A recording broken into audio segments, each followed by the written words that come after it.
Este podcast es presentado por Original Puertorro. No importa si está en la isla o en la diáspora, planta bandera. Todas las piezas de la línea de ropa están disponibles exclusivamente en originalpuertorro.com. Búscalo en Facebook e Instagram como Original Puertorro. Envíos a todas partes del mundo. Bienvenido al barrio, les habla Anexis Morales en este nuevo episodio del Barrio Cultura Creativa. Tenemos el fotógrafo puertorriqueño Omar Z. Robles, establecido en Nueva York. Hablamos con Omar de sus comienzos en la fotografía como creativo, de su estudio en mimo, además de la serie fotográfica de las bailarinas de ballet y cómo ha podido viajar al mundo con esta serie de fotografía. Acuérdate de buscarnos en nuestras redes sociales, tanto en Instagram y Facebook como El Barrio CC, El Barrio Cultura Creativa. Adicional a eso, mantente al día con el podcast. Suscríbete tanto en iTunes, SoundCloud, Stitcher, como El Barrio Cultura Creativa. Búscanos, mantente al día con los episodios. Dale share, comparte estos episodios para que así más gente pueda escucharlo. Y nada, pasamos a la conversación. Bueno, hoy en el barrio tenemos al fotógrafo Omar Z. Robles. Bienvenido al barrio, Omar. Gracias. Omar, me gustaría que ¿verdad? Comenzáramos la entrevista hablando de dónde comienza tu historia de creativo, ¿verdad? ¿Cómo fue ese surgir y lo que te llevó, ¿verdad? A tomar una cámara en la mano. Pues mira, mi historia como creativo comienza mucho antes de la fotografía. Yo empecé como artísticamente, mi primera inclinación fue en el teatro y yo estudié para hacer mimo en Okay. la escuela de Marcel Marceau en Francia. Y yo empecé a hacer mimo como a los 16 años más o menos. Y poco a poco fui interesándome más y más en la carrera hasta que había empezado, sí, a estudiar ingeniería, pero no era lo mío, yo sabía que no era lo mío, pero un poco por complacer a papi y a mami y toda la cosa, pues empecé en ingeniería, empecé en la UPR en Bayamón. Luego, un poco para tratar de empujarme más a la carrera artística, me fui por diseño gráfico y, o sea, paré los estudios en ingeniería y me empecé en Sagrado a hacer un bachillerato en comunicaciones con concentración en artes visuales. Y ahí estuve como un año y medio, pero de todas formas yo sabía que no era lo que quería hacer, pero sí estaba un poco más, saboreando un poco más lo que es el arte y el área creativa, y entonces, pero definitivamente en el 2002 decidí dejar toda la universidad y irme a Francia, y ahí pues había que audicionar para la escuela, etcétera, y me cogieron en la escuela y estuve 2 años estudiando allí. Eh, la fotografía como tal, yo la empiezo alrededor del 2006, cuando después de haber estado trabajando como mimo y profesionalmente dando clases y en escenarios, regreso a Puerto Rico, porque mi visa en Europa se había expirado, Okay. y no hago más que aterrizar y empieza la familia con la cantaleta, que voy a hacer, que la universidad, que yo bueno, pues para que no fastidiaran más, volví a Sagrado, terminé el bachillerato y ahí cogí una clase de fotografía, pero no había una clase de fotografía teórica sobre el papel de la fotografía en los medios. Eh, pero el profesor, Irán Santiago, era un hippie, surfer, que era súper creativo y le gustaba que los estudiantes como que no solamente tuviesen la parte teórica, sino que también aprendieran la utilización del equipo, y pues yo creo que ni siquiera había que tener una cámara para la clase, pero él como que nos los pidió. Y ahí fue que yo compré mi primera cámara, que fue una usada. Y realmente me gustó mucho porque a mí me gustaba la fotografía de por sí. Y el mimo es bien parecido a la fotografía en el sentido de que tú estás tratando de crear una historia visualmente, sin la necesidad de palabras. Y pues la fotografía es esencialmente hacer lo mismo. Tú estás tratando de capturar un momento o una emoción, eh, utilizando la expresividad corporal, por ejemplo, si estás retratando personas, eh, para crear una historia, y más aún lo estás haciendo en una sola imagen, Ujú. que entonces es un poquito más, no quiero decir difícil, pero sí un poquito más retante, porque tienes que, el mismo, por ejemplo, pues yo tenía, qué sé yo, una cantidad de tiempo que yo podía utilizar en escena para, para transmitir ese mensaje, para recrear esa emoción. mientras que con la fotografía es solamente una imagen que tú tienes que lograr capturar todo eso. Eh, y pues realmente me gustó mucho lo que estaba haciendo en esa clase y de ahí poco a poco comencé. El profesor también le gustó mucho mi trabajo, me empezó a animar para que continuara haciendo diferentes proyectos. Inclusive me ofreció hacerme una recomendación para entrar como intern en National Geographic. Pero como yo estaba bien centrado en el teatro todavía, pues le dije que no. Pero seguía haciendo fotografía por mi cuenta. Y poco a poco, con los años, pues no fue una decisión que yo tomé de dejar una cosa por la otra, pero simplemente orgánicamente se dio las circunstancias que empecé un poco a hacer más fotoperiodismo y luego pues empecé con esta serie retratando a las bailarinas y pues poco a poco pues orgánicamente eh, cambié de una cosa a otra, por así decirlo, y ahora estoy full time haciendo fotografía. Ok. Y hablemos, ¿verdad? ¿Qué significa para ti ser creativo? Hmm, Es una palabra bien interesante, o no sé, o sea, para mí es, es una voz interior, o es algo, por decirlo en buen puertorriqueño, un culillo, que no te deja estar quieto. Y lo digo por mi parte porque una de las razones por las que yo hice fotografía y por las razones por las que yo también pasé por el dibujo, pasé por la pintura, pasé por la música, es porque, pues precisamente por ese culillo, porque si no estoy creando, si no me siento que estoy haciendo algo que me creando algún tipo de belleza o algún tipo de mensaje artístico, pues no me siento tranquilo. Y cuando yo regresé de Europa a Puerto Rico, pues tuve un tiempo pues porque la gente no me conocía en Puerto Rico, porque hay que incurrir en los medios y un poco eh, darse a conocer y etcétera, pues tuve un tiempo donde no podía hacer, no estaba trabajando mucho, la gente no me conocía como mimo, no, o sea, sabían quién era yo, pero nunca habían trabajado conmigo personalmente.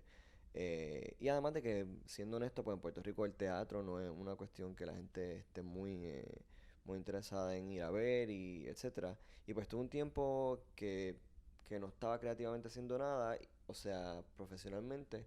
Y pues en ese tiempo me dediqué, empecé a hacer una línea de camisas donde yo las pintaba, empecé a hacer unas canciones, o sea, te repito, es un culillo, algo que tienes por dentro y no lo puedes sacar, o sea, no puedes ignorarlo. Ujú. Por lo menos así yo lo veo y eso es lo que yo creo que en cierta forma hace la diferencia entre lo que es un artista y lo que es un artesano, en cierta forma. No quiero usar la palabra artesano en el término formal que se utiliza en Puerto Rico, que sí es algo específico. Pero yo siempre hago la distinción entre una persona que es una persona creativa, que es una persona que está llena de ideas y que tiene que sacarla y que las va a sacar de la forma en que sea, Ujú. porque no solamente tiene una idea, sino que tiene también un argumento detrás de esa idea, tiene un mensaje que ya sea político, ya sea simplemente un mensaje estético, eh, pero, pero es un fluir, por así decirlo, a una persona, o sea, yo diferencio eso a una persona que simplemente ejecuta y que sí tiene quizás unas habilidades técnicas para construir X o Y, pero no hay un discurso creativo ni hay una razón eh, más allá de que lo mueve, sino aparentemente pues de unas capacidades meramente técnicas. Ujú. ¿Y qué influencia, ¿verdad? Inspira tu creatividad? Pues de nuevo el culillo, o El sea, colegio. es algo que si no lo hago siento que me muero, punto. O sea, siento que me deprimo literalmente. O sea, yo cuando estuve en Puerto Rico, por ejemplo, en ese tiempo, tuve que trabajar haciendo servicio al cliente un tiempo y te puedo decir y también trabajé en una barra y te puedo decir con honestidad que fueron los días más deprimentes de mi vida porque llegaba tan cansado que no podía crear y era deprimente porque me sentía que toda mi energía se estaba yendo en Ujú. esto. Pero yo no te puedo decir que sea algo político o que sea algo eh, social, etcétera, porque sí yo sé, yo conozco mucha gente que lo que le inclina y lo que los mueve es llevar un mensaje social, llevar un mensaje político, de solidaridad, etcétera. Pero para mí no necesariamente eso. Para mí es una cuestión más emotiva y más de estética que, que me impulsa a estar creando todo el tiempo. Y el que me conoce sabe que yo soy una persona que estoy continuamente cantando, continuamente, eh, inclusive cuando yo estoy retratando, estoy cantando, estoy silbando. Yo le pido disculpas a las bailarinas de anticipación. Le digo, by the way, me disculpo, pero voy a estar toda la sesión cantando. Lo más seguro canciones bien viejas o canciones bien charras, pero es la forma en que mi cerebro funciona. Mi cerebro no puede funcionar si no estoy continuamente creando o asociándome a la actividad creativa. ¿Y cómo ¿verdad? Defines tu proceso creativo o pensemos que cómo lo estableces o si hay alguna estructura para al momento de realizar este tipo de fotos, ¿verdad? Hablando específicamente, ¿verdad? Del proyecto de la bailarina. Bueno, empieza, empieza por una inquietud, empieza por lo general por un intento, no necesariamente con la idea de hacer un proyecto, sino empieza simplemente con una idea. Por ejemplo, este proyecto de la bailarina empezó como una serie de autorretratos Ujú. originalmente, donde yo estaba haciendo street photography día a día en Nueva York y cuando vivía en Chicago, y luego aquí en Nueva York, donde yo salía todos los días a retratar gente en la calle dentro de su día a día. Y en eso me di cuenta que había una monotonía, que había una repetición y estaba buscando por mi cuenta tratar de ver cómo rompo esa monotonía. Y empecé con esta serie de retratos donde yo me ponía en los lugares donde yo veía a la gente, pero haciendo movimientos más estilizados y por lo general brincos, porque la idea era cautivar o captar esa sensación de levitación o de flotar en el espacio o de como hovering. Yo siempre desde niño soñaba con volar, por ejemplo. Y era como que esa idea de romper con la monotonía y crear algo surreal en un ambiente real. Eh, y eso comenzó la idea de las bailarinas. Y de ahí se convirtió en una serie. También estamos hablando de un tipo de foto un poco más difícil porque la bailarina está en movimiento, o sea, el brinco Exacto. y el poder enfocar a la bailarina para que quede bien es un poco retante. Sí. Pero ahí a mí lo que me ayuda es que como yo tengo un background precisamente en mimo, que es un estudio bien profundo del cuerpo y de la estética del cuerpo, además de que también el ballet fue parte de mi educación cuando estudié mimo, pues me ayuda a saber exactamente en el momento en que debo apretar el botón de la cámara para poder capturar esa imagen. Y eso sí yo creo que es algo que me da esa ventaja.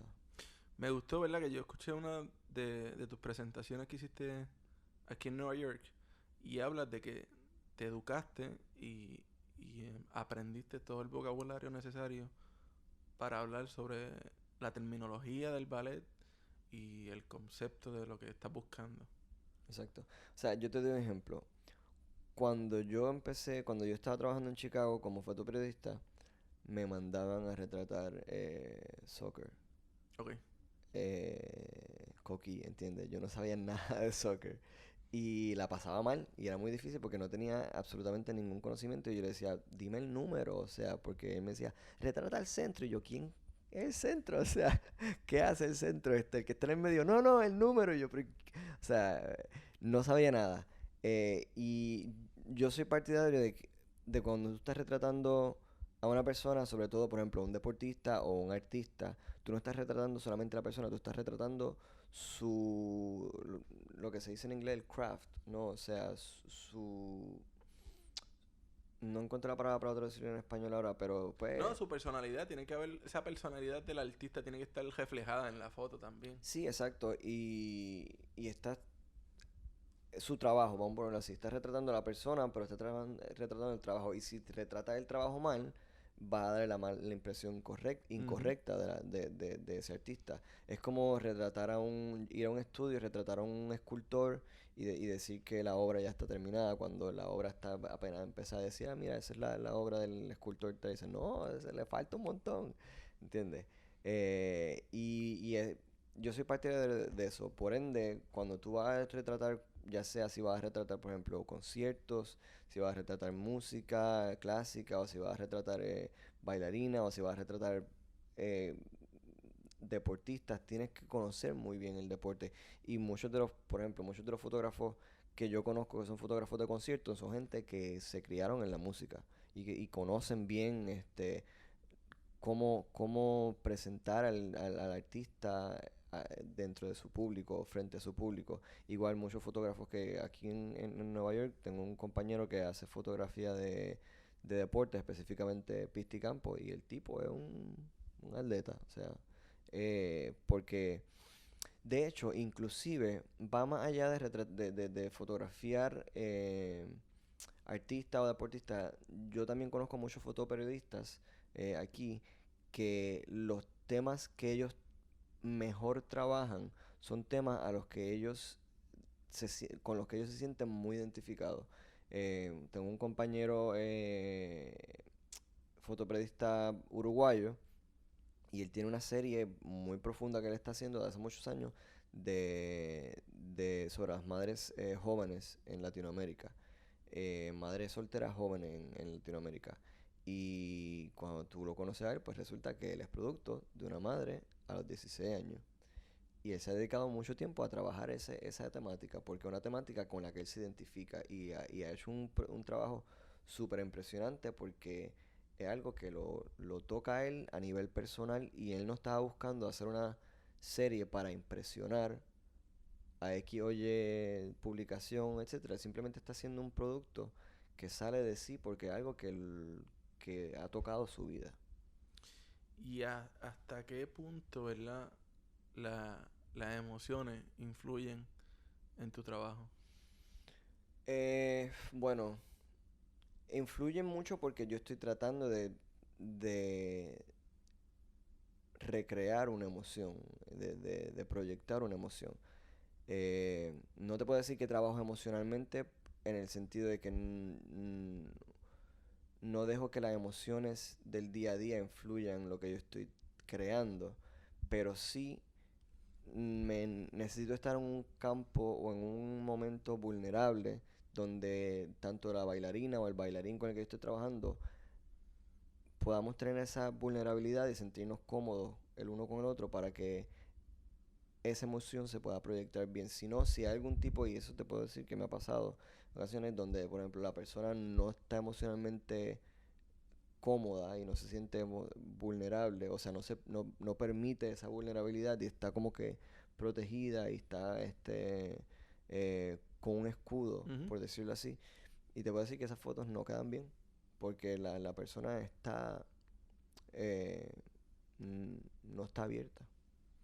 Y hablando, ¿verdad? De los lugares que has podido visitar con la serie, he podido ver un cierto patrón en la fotografía de que has podido ir introduciendo las banderas de Mm, cada país sí. en las composiciones.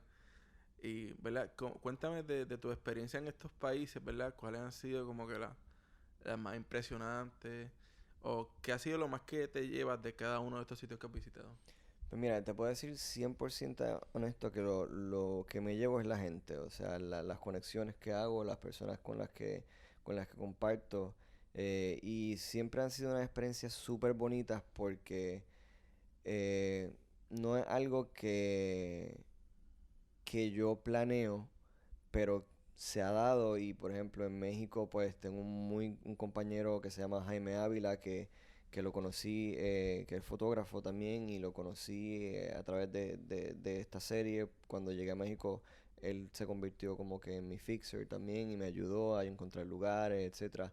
En Santiago, en Chile, conocí a Sebastián Araya, que también es una persona que me llevaba siguiendo en Instagram un tiempo y teníamos por casualidad un amigo en común en Puerto Rico y nos contactamos de esa manera y cuando llegué allí la relación que se dio fue súper orgánica, me estuvo ayudando todo el tiempo y después resultó como que el Airbnb donde yo estaba quedándome fue un fiasco y no tenía dónde quedar. Él me dijo, quédate en casa y terminamos compartiendo un montón. Y ahora mismo cuando estaba en Brasil, pues Diego Barabelli, que fue un fixer que conocí a través de otra fotógrafa y después de la filmación que estábamos haciendo, él me dijo, no, no, yo me quedo contigo todo el tiempo. Terminé de nuevo yendo a su casa, comiendo con él y con su esposa. Y pasa algo que, pues, pasa del arte a hacer familia.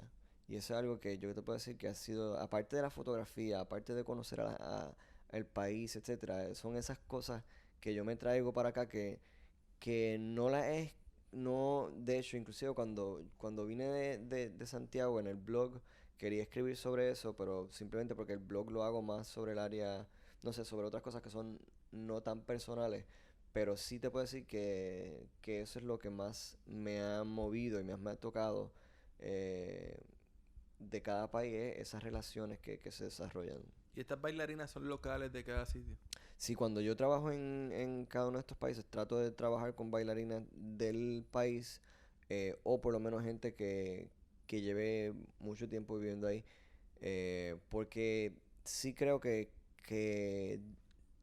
lleva y transmite un peso cultural que se ve en la fotografía. Sí me ha tocado, por ejemplo, cuando fui a Hong Kong, pues algunas de las bailarinas no eran de allí, pero sí llevaban, qué sé yo, 10 años trabajando allí y ya conocían el lenguaje, ya tenían una... O sea, ya sí se sentían... De hecho, por ejemplo, uno de los casos bien cómicos fue en México, una bailarina japonesa que lleva ya como 15 años allí y habla como pura mexicano, o sea, tiene un acento mexicano increíble, pero es japonesa, o sea, nacida y criada en Japón y lo que lleva son 15 años, pero ya se Wow. siente como y come como mexicano, una cosa súper cómica. ¿Y existe algún punto de reflexión dentro del proceso, tanto sea, ¿verdad?, en medio de la creación de estas fotos o luego que las tomas, ¿verdad?, reflexionas sobre el proceso el proceso y la experiencia que tuviste con esas imágenes? Eh, o sea, yo creo que el proceso de reflexión se da a través, inclusive luego de, de haber creado y algo que me pasa mucho por la naturaleza de las redes sociales que te dan, o sea, en cierta forma te obligan a que tú estés creando todo el tiempo, por lo menos en mi caso, pues yo lo permito así porque para poder mantenerme de cierta forma relevante, pues me esfuerzo a crear y a publicar algo todos los días. Y eso crea al mismo tiempo un backlog de contenido que, o sea, si yo veo me siento cada vez y yo, wow, o sea, fotos que ni me acuerdo que había tomado o simplemente fotos que pues están ahí y me gustaría poder hacer algo con ellas porque y recuerdo el momento, pero tengo ya tanto material que de un momento digo como que, ok, o sea, no sé ni qué voy a hacer con todo este material. Ok, y hablando de material, hablemos de cuántas fotografías tú tomas para seleccionar la que Mm. publicas. Pues, o sea, por sesión yo puedo tomar entre 600 a 1500 fotos, pero hay un aspecto que es pura y netamente técnico que en ocasiones, por ejemplo, realmente depende de la bailarina también y depende de lo que esté sucediendo alrededor. Pero hay veces que me veo forzado a tomar en burst, por ejemplo, y pues con una cámara como la mía que puedo tomar en 11 frames por segundo, pues de momento para un brinco, por ejemplo, tomé 15 fotos, Ujú. o exagerando quizás como 6 o 7. Pues eso se acumula, pero realmente, por ejemplo, si es de un brinco, pues realmente de esa serie de 5 es solamente uno que uso, ¿no? Pero ese brinco yo lo repito varias veces porque quiero tener un poco de variedad y a veces que es una cuestión de que el pie no está en la posición que debe estar o la mano no está en la posición que debe estar o el vestido le tapó la cara, Ujú. o sea, cosas así, pero pues se repiten y al final pues terminó en una sesión, por ejemplo, terminó con 1500 fotos porque tuve que repetir varias cosas a lo largo de la sesión y de ahí pues realmente que me quede con y que diga, ok, de estas realmente me voy a quedar con 40 que voy a editar y de esas 40 eh, publico 3, por ejemplo, y las otras están en mi hard drive esperando a que llegue el día que me decida hacer algo con ellas. ¿Cuánto tiempo te toma, verdad, el proceso, ya sea contando tiempo de sesión y tiempo de selección y postproducción, que es la edición ya? Pues mira, en realidad la sesión se toma, digamos, 1 hora y media a 2 horas. Ahora, eso yo le añado el proceso de preproducción, porque sobre todo, por ejemplo, cuando yo estoy viajando, tengo que elegir a las bailarinas. Y para mí eso es parte del proceso porque tienen que ser bailarinas buenas. Y porque yo conozco ya y tengo la técnica, pues sé lo que estoy buscando, pero igual, pues un tiempo que se toma y que pues tengo que hacer research y qué sé yo. Y para mí eso es importante porque depende del sujeto que utiliza, es la calidad de foto que va a tener también al final. Así que eso es un tiempo que yo añado, ¿no? Por decirlo en cuestión de cuantificar la cosa. Em, Luego de eso, generalmente yo soy el tipo de fotógrafo que necesito, por desesperación, llegar a la casa y ver a la foto el mismo día. Y yo hago eso todo el mismo día.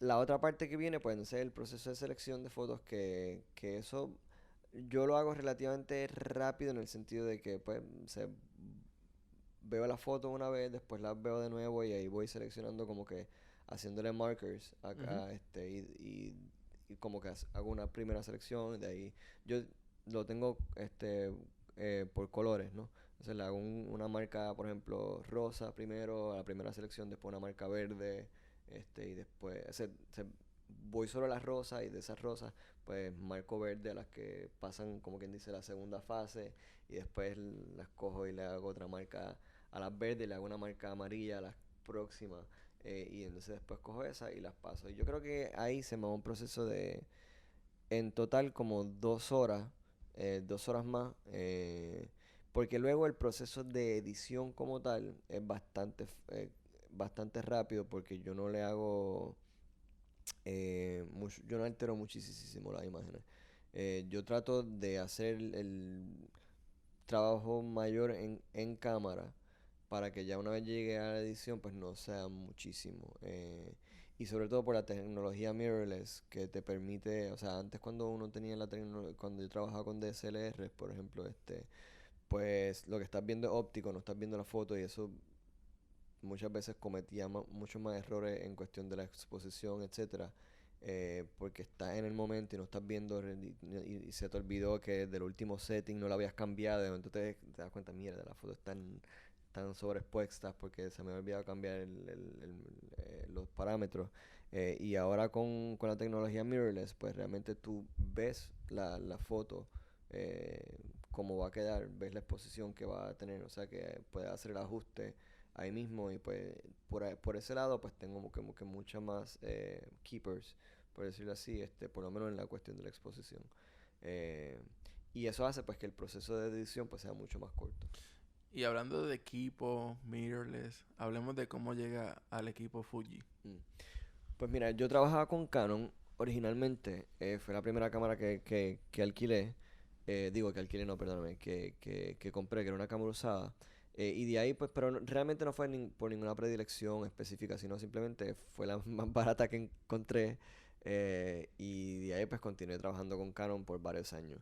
Pero cuando yo empecé a hacer street photography específicamente, eh, pues no tanto porque la gente me veía tomar fotos, sino simplemente porque la el equipo es pesado y cuando tú quieres llevar la cámara para todos lados, pues se hace incómodo tener un equipo, o sea, yo tenía en aquella época una 5D y andaba con un 24-70, o sea, inclusive si me llevaba el 50 solamente o el 35, o sea, son lentes pesados, son un equipo pesado.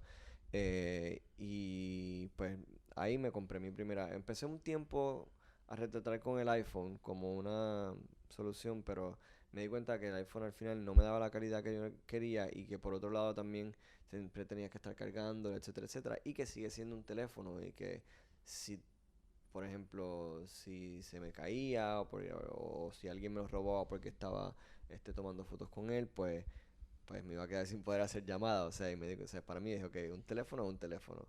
Y vamos a dejarlo siendo teléfono. Y ahí me compré la X100S de Fujifilm. Pero no vendí el equipo Canon todavía porque quería simplemente como que probarla. Eh, pero realmente una vez me la compré me di cuenta que la calidad de imagen era muy buena y competía muy bien con la Canon. Eh, y era una cámara que me sentía cómodo llevando y estando conmigo todo el tiempo.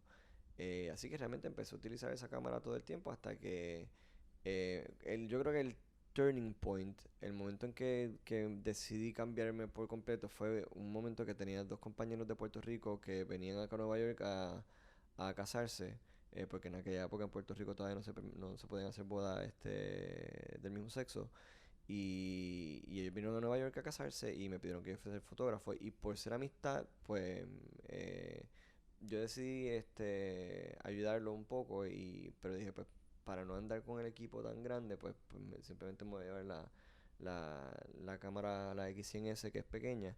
Y o sea, tuve la mejor experiencia de mi vida tomando fotos de boda con esa cámara. Y dije, ok, o sea, mm, no es, no hay argumento para no cambiarme realmente. Y de ahí pues decidí cambiarme completo a Fujifilm. Y pues ahí vendí todo el equipo Canon, me compré la X-T1. Y luego cuando entonces empiezo a trabajar en el 2000, eh, creo que fue en el 2016, como embajador de Fuji. Pues entonces ahí empecé con la X Pro 2 y la XT2, y ahora estoy como que utilizando la GFX de vez en cuando, que es la cámara de medio formato. Sí, es una cámara muy bonita. Me gustaría que definieras para ti, ¿verdad? ¿Qué es felicidad? Ah, wow, no sé. Felicidad. Felicidad es un concepto que puede ser un concepto fabricado, pero no sé, felicidad para mí, te puedo decir que ahora mismo para mí felicidad es poder seguir haciendo lo que estoy haciendo, o sea, no no depender de un jefe o sea, yo nunca pude trabajar en una oficina. O sea, lo traté y o sea, eso te puedo decir que si existe algo como el concepto de la felicidad, pues te puedo decir que en esa época no era feliz.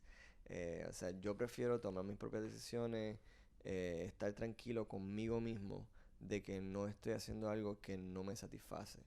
Y te puedo decir 100% que cuando llegué aquí a Nueva York y en Chicago, o sea, pasamos tiempo, mi esposa y yo, donde económicamente no era fácil, pero yo estaba en paz y los dos estábamos tranquilos porque decíamos, ok, no tenemos las cosas quizás que queremos a nivel económico, no estamos en las condiciones quizás que mejores, pero no somos esclavos de nadie.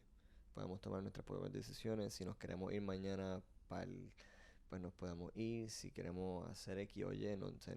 Y eso para mí es felicidad. Es estar tranquilo contigo mismo y saber que las decisiones que estás tomando las estás tomando por ti y por los tuyos y no porque te sientes obligado o porque tienes, sí, o sea, porque tienes la obligación X o Y de hacerlo.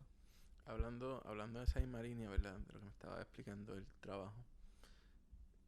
¿Algún momento en tu vida te has desviado de lo que son tus metas y te has desenfocado del norte que quieres? ¿Y cómo, verdad, fue esa experiencia y cómo regresas a Mm. enfocarte en lo que quieres? Pues mira, te puedo decir honestamente que no siento que me he desviado. Eh, sí te puedo decir que, como te mencionaba ahorita, han habido momentos difíciles, pero yo soy como un pitbull. O sea, cuando yo me agarro de algo es la madre. O sea, no hay nadie que me suelte eso. Y mi esposa es testigo 100% de eso. Y te puedo decir que las metas que me he propuestas en mi vida creativamente y artísticamente, todas las he logrado. eh, Porque soy así. Y no es una cuestión de fe o no es una cuestión de tampoco agresivo de que simplemente tengo una visión y hago todo posible por alcanzar lo que Sí, es estoy perseverancia, perseverancia. queriendo hacer. O sea, eh, lo único que sí te puedo decir que no sucedió en mi vida como yo lo quería o como yo lo visualizaba era o sea, la fotografía no era algo que yo contemplaba nunca. Yo siempre me contemplaba como artista mismo.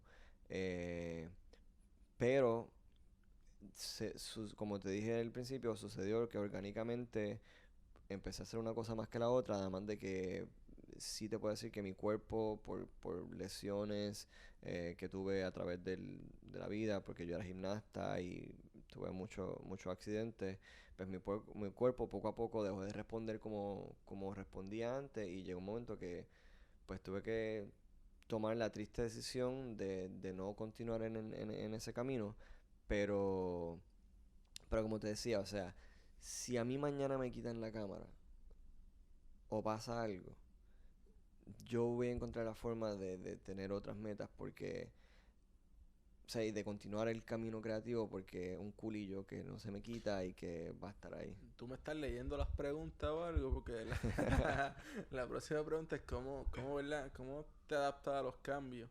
Y cada cuánto te gusta hacer transiciones, ¿verdad? Ya sea en el ámbito profesional o en el ámbito personal. Mm.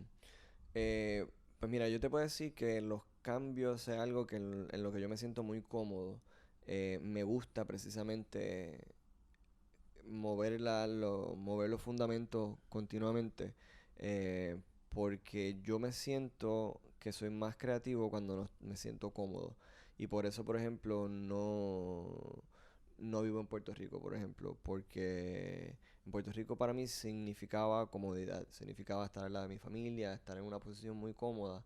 eh, y, y siempre me sentía más retado creativamente cuando estaba en un ambiente donde ya sea por el lenguaje, ya sea por la estructura, por la arquitectura o simplemente por el espacio, pues me sentía retado y llegar a un espacio nuevo y donde no conozco, donde hay un cierto miedo, un cierto desbalance, eso me hace sentirme más retado a crear.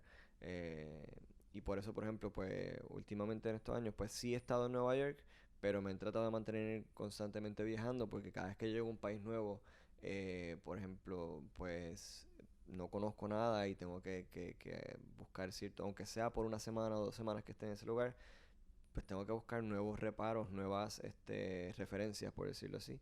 E inclusive trato de retarme a aprender algo del lenguaje, aunque sí he estado un poco en estos países mayormente latinoamericanos, pero por ejemplo ahora que estuve en Brasil, pues traté de retarme un poco a aprender portugués, aunque ya yo había, o sea, ya tengo una historia porque me gusta mucho la música brasilera, pero allá pues me retaba a hablar en portugués con la gente, o por lo menos yo le decía a la gente, no hablan en portugués, no me hablan en español ni en inglés. Eh, y en Hong Kong ya era otra historia, pero sí trato de por lo menos Háblame en español, háblame en inglés o mézclanos, por favor. porque en chino no entiendo un carajo. Eh, pero sí, o sea, trato de mover, como te decía, los fundamentos lo más posible porque me gusta el cambio. ¿Cómo ves la industria creativa en la actualidad aquí? Uf, la industria creativa es difícil porque yo creo que estamos viviendo un momento donde sobre todo la tecnología, eh, precisamente mueve los fundamentos cada día de una forma más apresurada y ya sea en la fotografía o en la música o inclusive en el teatro, la, la forma en que la gente, porque al final y al cabo hoy tenemos que ser honestos, o sea, la cuestión de la creatividad es más que nada entretenimiento. ¿Mm? Ya sea aunque lo esté haciendo, o sea, en cualquier área de la creatividad es pura fuente de entretenimiento lo que están buscando los seres humanos y una forma de distraernos del día a día. Y eso se asocia a la forma en cómo la gente consume el entretenimiento y pues la tecnología ha cambiado muchísimo eso. O sea, por ejemplo, las redes sociales han ayudado a que se democratice un poco más el proceso creativo y pues la gente, ahora tú tienes, o sea, los creativos están como que a montón por chavo en cierta forma hoy en día porque pues cualquier persona tiene una red social y tiene una forma de comunicarse, que es la otra parte, ¿no? O sea, si tú entras a YouTube hoy, por ejemplo, tú encuentras un número de, o sea, yo no puedo decir que muchas de esas personas son creativos porque, o sea, porque lo que están haciendo es algo que no tienes realmente ningún punto de vista, no hay nada de talento ahí envuelto, pero sí han logrado un canal de comunicación, punto. Y es, volvemos a es entretenimiento, porque para los gustos, los colores, y sigue por ahí el dicho. Este, No, claro, y sin contar que entran los copiadores de conceptos y... claro, entonces la gente que no se copia, pero independientemente de los copiadores del concepto, porque los copiadores del concepto es lo menos que a mí me preocupa. Porque esa gente al final se muere. Por lo general los copiadores, en mi experiencia, son gente que pues quieren, quieren surfear la ola del boom y de la popularidad, pero como no hay fundamento en lo que están haciendo, no tienen realmente ninguna base creativa, ni son ellos mismos creativos, lo que están es copiando, pues llega un momento que no van a lograr más porque no les salen más la idea o terminan, o porque simplemente no consiguieron el reconocimiento que ellos estaban buscando, y entonces o se cansan o se van o terminan copiándose a otra persona. A mí lo que más me preocupa es la proliferación de non-creatives. Gente, por ejemplo, por decirte un nombre, es como un long pole. No sé si conoces long pole, pero long pole es como... long pole es este youtuber eh, que, o sea, su canal era pura, no quiero decir charlatanería, pero eran boberías, o sea, era como hacer bromas de mal gusto, estar y hacer como que, por decirlo en otras palabras, era un bufón, realmente era, en el mejor sentido de la palabra, un bufón. Eh, y así con su bufonería se logró hacer de 16 millones de seguidores. Eh, ¿Qué pasa? A cada lechón le llega su Navidad, como decimos en Puerto Rico. Y recientemente su bufonería llegó a un punto donde, porque la bufonería está a base de seguir como que pushing the limits, ¿entiendes? Como que viendo cuánto más puedes seguir faltando el respeto y jodiendo la pita, perdonando la expresión. Pero ¿qué sucedió? Que hizo un video donde estaba en Japón y fue con un grupo de amistades a lo que se llama, le dicen Suicide Forest, el bosque de los suicidios, porque la gente precisamente va mucho a suicidarse en ese bosque. Y en el video pues salen ellos donde coinciden con un cuerpo de una persona guindando. eh, y, o sea, en ese momento cuando tú estás creando el contenido, pues tú tienes la decisión de decir, ok, o lo publico o mejor no lo publico. ¿Y qué hice durante ese proceso, no? Pues ellos deciden publicarlo, el video, y dentro del video, pues están ellos como que un poco mofándose de la situación y riéndose. eh, y le cayeron chinche, porque Ujú. la gente no le gustó eso, porque de nuevo, o sea, él no se estaba burlando del muerto ni nada por el estilo, pero sí estaba burlándose en medio de la situación y haciendo bromas y de muy mal gusto. Nada, por hacerte el cuento largo corto, pues murió su carrera. Porque una persona que se estaba haciendo, yo creo que los últimos estimados que leí, si no me equivoco, y quizás estoy exagerando, pero creo que fue lo último que leí, era algo como $500,000 mensuales en advertising que se hacía. Eh, y se le cayó el barco, o sea, se le Vale, hundió el vale barco. que haya bajado, porque imagínate. Más vale que haya errado, exacto. ¿Cómo le haces para fomentar y conocer la comunidad creativa aquí en Nueva York, ¿verdad? Pues, bueno, cuando llegué a Nueva York, la realidad es que la mayoría de las amistades que me hice fue a través de Instagram, porque era cuando pues se hacían muchos Insta Meets y photo walks y cosas así. Y pues era interesante porque se le estaba dando un aspecto más personal a la comunidad virtual. Y uno se encontraba y hacíamos, ya hacía, o sea, grupos grandes, de momento que nos reuníamos, pues, sobre todo en verano, 2, 3 veces al mes. Eh, o si no, hacíamos grupos más pequeños y por ejemplo ahí sí fue que conocí a Valerie, a Valerie Caro y después nos dimos cuenta que los dos éramos puertorriqueños y que terminamos dándonos cuenta de que éramos vecinos. Eh, pero siempre para mí ha sido importante cultivar ese aspecto porque es una ventaja que tenemos hoy que no teníamos antes como creativos, que es un público instantáneo en cierta forma que tenemos. Y por eso cuando viajo, por ejemplo, pues cuando tengo la oportunidad, por ejemplo en México, pues siempre trato de hacer un Insta-Meet para poder conocer a la gente que me sigue, porque realmente son gente que están apoyando, que si no fuese por ese like, por decirlo así, y esos comentarios que te ponen, pues uno quizás no se viera tan entusiasmado a continuar con el proyecto, pero como tenemos esa facilidad de hacer eso, o sea, de tener ese público instantáneo, pues eso ayuda.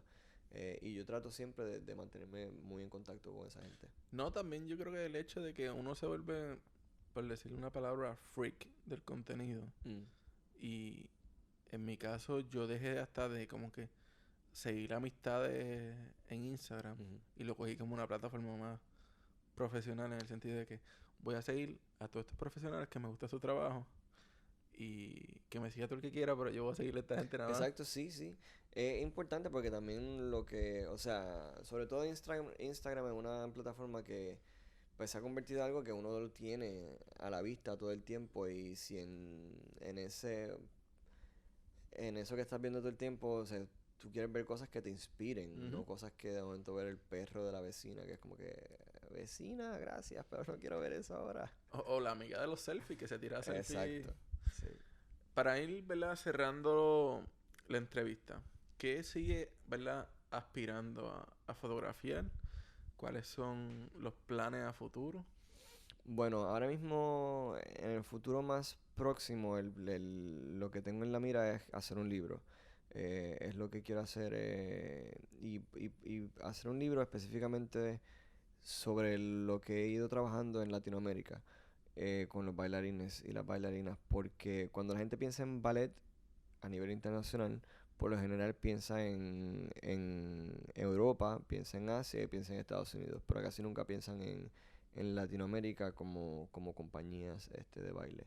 Y la realidad es que muchas de estas compañías internacionales, porque yo las he visitado, se nutren de muchos bailarines latinoamericanos. Lo que pasa es que lamentablemente en Latinoamérica no hay los recursos para que estas compañías puedan hacer, por ejemplo, las giras, que por ejemplo ABT, American Ballet Theater, se hace una gira local, pero también se hace una gira internacional y por eso se van a reconocer. Igual con el Bolshoi Ballet de Rusia y muchas otras de las compañías. O sea, eh, son porque tienen los recursos, la compañía como tal. En Latinoamérica pues no hay esos recursos, pero muchos de los bailarines que sí bailan en estas compañías internacionales son cubanos, son argentinos, son mexicanos, son chilenos, son brasileros. Y eso es lo que yo quiero ahora hacer, como que hacer un libro para traer luz al talento que hay en Latinoamérica en el ballet, que es muchísimo. Así que ese es como que el proyecto que quisiera planchar a finales de este año, sino al principio del 2019. ¿Qué consejo le daría, ¿verdad? A un futuro creativo o a alguien que quiera vivir de la fotografía? Eh, lo primero es no, o sea, no hay shortcuts. La gente piensa que hay atajos para esto y realmente que no hay atajo. Hay que tomarse su tiempo, hay que ser paciente. O sea, yo llevo en esta faena ya más de casi 20 años. realmente. Y, y no hay un atajo. Sí, quizás hay gente que siendo más joven puedan descubrir algo y resonar con un público y de pronto pues se da la oportunidad, pero realmente no es una cuestión de suerte, es quizás una cuestión orgánica, pero no hay atajo, hay que hacer el trabajo, hay que meterse, hay que dedicarse y hay que pasar el tiempo. Y ese es el consejo que yo le diría a cualquier persona. O sea, tienes que meterte en el trabajo, envolverte en el trabajo y apasionarte por el trabajo. Eh, y no darte por vencido y saber que al fin y al cabo, independientemente si lo ve la gente o no, lo importante es que tú seas honesto contigo mismo. Bueno, Omar, te quiero dar las gracias, ¿verdad? Por darme la oportunidad de entrevistarte aquí en Nueva York y por darme la oportunidad de conocerte. Y nada, espero colaborar contigo algún día. Bueno, definitivamente muchas gracias por la invitación y saluda a todo el barrio.